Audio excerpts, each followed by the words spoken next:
I was born on February 2nd, 1976.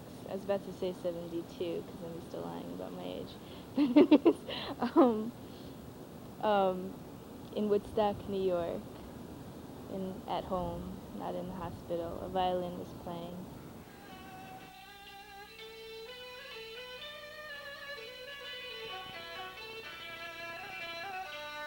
I remember she was dancing on stage and like she started singing, like part of her dance was she had a shawl and she started singing the song that she sings to me before I go to sleep.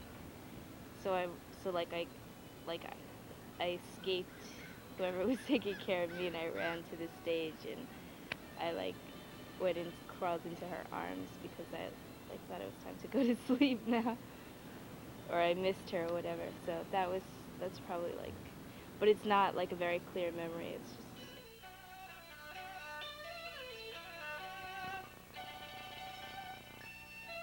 The birth was really like, I only give 4 hours labor. Yeah, that was so fast. She just came up. My water broke and she just came up. And the midwife, Martin, Tyson's father, called the midwife saying that, the baby was coming in. And the midwife said, oh, it's going to take some time. So they took time to come. And there's a snow blizzard too. So by the time the midwife got here, she was almost halfway out. She was not halfway out. She was like, it's totally dark. Her head is already like, you can see her hair. Mm-hmm. Yeah, so there was oh wow, she was really fast. She was ready. Yeah, yeah. So it was pretty fast, and it's my first birth. Actually, it's my only birth. Mm-hmm. In giving birth. Yes. But I didn't feel any difficulties. It was so easy. I was surprised at how easy, because I was always a little scared when I was a kid, or even before that, I hear other people talking about it would be difficult, and I was really surprised how easy it was. The very, very first thought was when I saw her eyes. She just had these huge eyes, like stared at me. We just stared at each other for like 1 minute or 1 second. I don't know how long, but it felt like a long time, but a very short time kind of thing. And I just saw, I felt like it just, Connection. connection, yeah. I just saw this is a small person, but it feel really connected. Where's the name Tysan from? Tysan means black coral. Black coral. Black coral. Mm-hmm. Yeah, like that. And why did you choose that name? Her dad chose that because her dad and I went to Taiwan one summer. Mm-hmm. And he had a student, and his name is Tysan. But that's different reason. That's because the student's name is Tysan. Tysan means Taiwanese born. Sen in Chinese sometimes means born. So that student means Tysan means born in Taiwan. And he liked the name. He remembered his students. He liked the name. So when Tysan was born, he insisted on name her this name. I keep telling him it's not an appropriate name, but he said that he wants that name, so that's the name.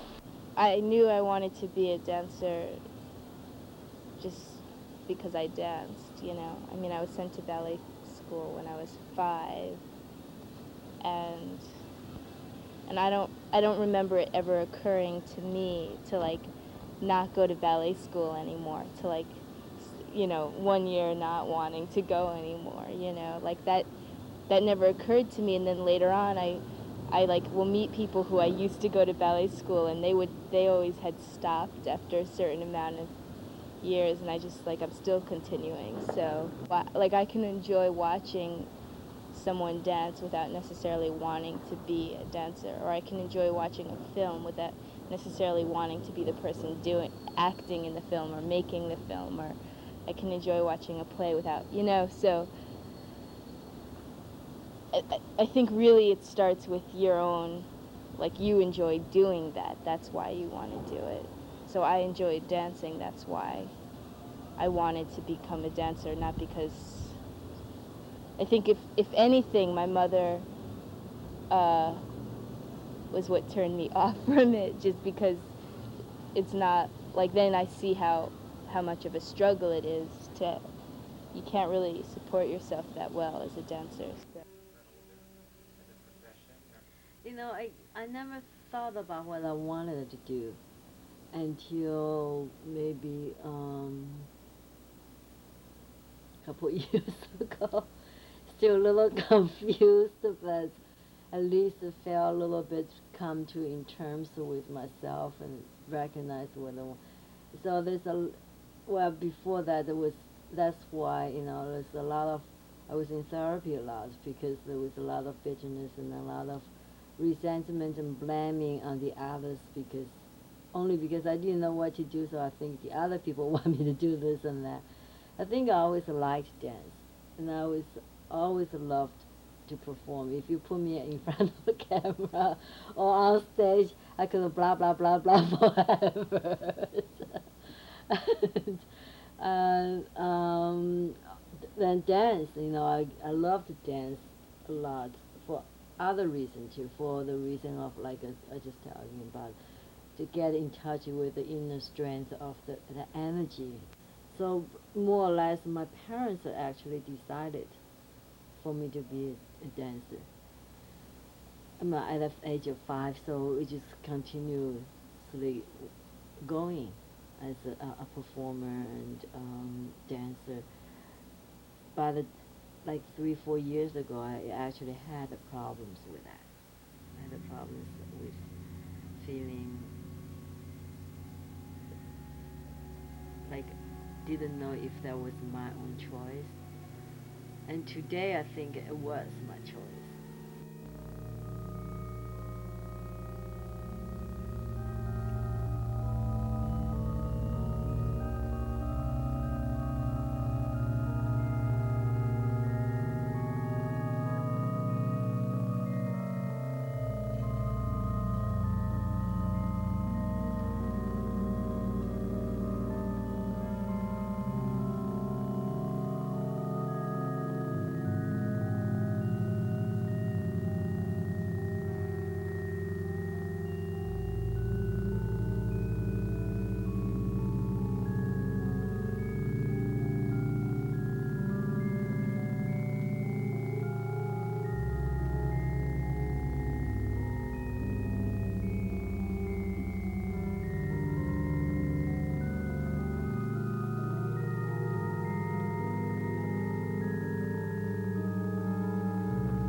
The Chinese families, when the child is being disciplined,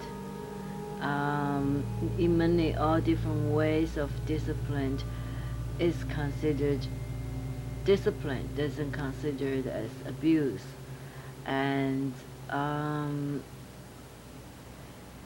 but my father threatened to throw me into the well when I was 2 years old. Was a little bit more than just regular saying, you know, shouting or even, you know, hitting. I think he did out of his own rage, uncontrolled rage or controlled rage, whatever you call it. And I blocked it out. I didn't remember it at all. But all through my life, my mother kept telling me that. She told me, the way she told me is almost like telling me another story about someone else. It's like, oh, your father did try to throw you into the well, and your face looks so pale and green. Oh, I've always wanted to dance memoir. I think part of the reason why memoir, I think it also comes pretty naturally to me because I've been watching it since it was first conceived, and that's years. That's many years. So that's for as long as I can remember. That was when I was smaller than my mother. That's a long time ago. When I was a little girl, my grandmother used. When I was a little girl, my grandmother used. When I was a little girl, my grandmother used. When I was a little girl, my grandmother. When I was a little girl, my grandmother used to embroider. My grandmother used. When I was a little girl, my grandmother used to embroider. She used to embroider. She used to sit and embroider. She used to sit. She used to sit. She sat and embroidered. She sat and embroidered. She sat and embroidered. Her back hunched, her eyes nearsighted. She hunched over and embroidered. My grandmother used to embroider. She embroidered. She embroidered. She embroidered.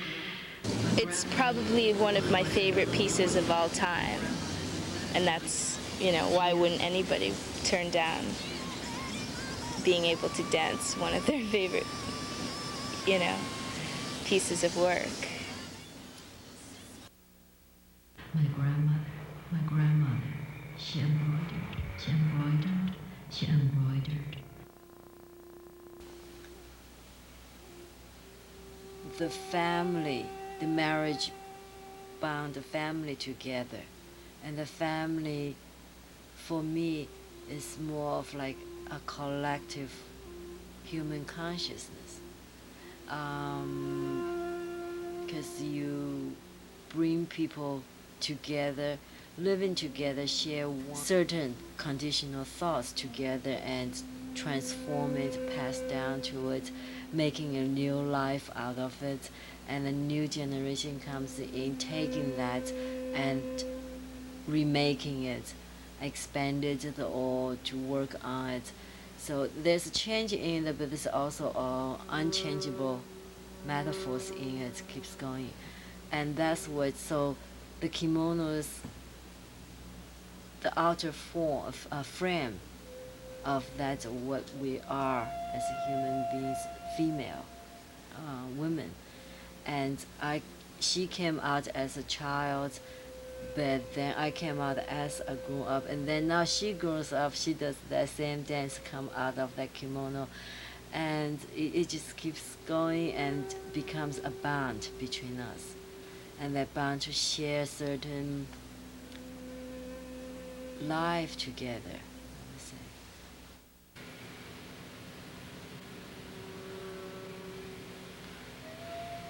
This is my mother's story.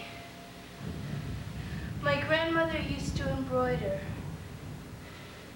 She used to sit and embroider. She sat and she embroidered.